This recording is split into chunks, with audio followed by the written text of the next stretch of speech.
Question is who fought the battle of Plassey against East India Company. అంటే East India కంపెనీకి వ్యతిరేకంగా భారతదేశం నుంచి ఎవరు పాల్గొన్నారు? Actually Britishers founded their empire in our country through battle of Plassey. Plassey is one village located in present West Bengal.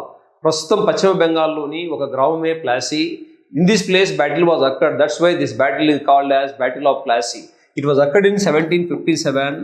From East India Company side, Robert Clive. From India side, who is that Bengal Nawab Sirajuddaula. In 1757, Robert Clive, Bengal governor from behalf of East India Company, that person defeated Bengal Nawab Sirajuddaula and captured that Bengal area. This is the foundation stone of British Empire in our country. భారతదేశంలో British వారి పరిపాలనకు పునాది వేసిన యుద్ధం ఏంటంటే ప్లాసీ యుద్ధం.